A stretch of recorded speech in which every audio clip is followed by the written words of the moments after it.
2025 social மீடியால trend ஆகி அவங்களோட வாழ்க்கையே மாறி போன ஒரு 3 பேரை பத்தி தான் இந்த வீடியோல பார்க்க போறோம். மூணாவது ராணு மேண்டல். இவங்க ஒரு காலத்துல ரயில்வே ஸ்டேஷன்ல பாட்டு பாடி வாழ்ந்தவங்க. அப்படி பாடிட்டு இருக்கும் போது இவங்களுடைய குரல் ரொம்பவே நல்லா இருக்கேன்னு சொல்லிட்டு ஒரு நபர் அதை வீடியோ எடுத்து வைரலாவும் ஆக்கி விட்டுட்டாரு. அதன் பிறகு இவங்க லைஃபே ரொம்பவே சேஞ்ச் ஆயிடுச்சு. மியூசிக் இண்டஸ்ட்ரியில இப்ப இவங்களுக்கு பாட்டு பாட ஒரு சான்ஸும் கிடைச்சிருக்கு. ரெண்டாவது மோனாலிசா. கும்பமேளான்ற ஒரு மிகப்பெரிய திருவிழால கலர் கலரா மணி வித்துட்டு இருந்தவங்க தான் இவங்க. இவங்களோட கண்ணு ரொம்பவே வசீகரமா இருக்குன்னு சொல்லிட்டு ஒருத்தர் வீடியோவும் போட்டோவும் எடுத்து வைரல் ஆக்கி விட்டுட்டாரு. ஓவர் நைட்ல ரொம்பவே ட்ரெண்ட் ஆன இவங்க இப்போ ஹிந்தி, தெலுங்கு, மாடலிங்னு ரொம்ப ரொம்ப பிஸியா வாழ்ந்துட்டு இருக்காங்க. முதலாவது டோலி சாய்வாலி நாக்பூர்.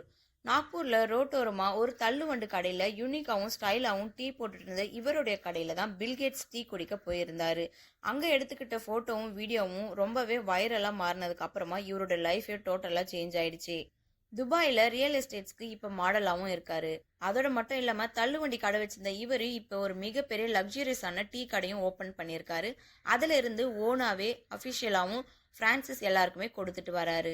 இந்த 3 பேர்ல யாருடைய வளர்ச்சி ரொம்பவே பிரமிப்பா இருக்குன்றத கமெண்ட் பண்ணுங்க. நம்ம சேனலை லைக் பண்ணி சப்ஸ்கிரைப் பண்ணிடுங்க.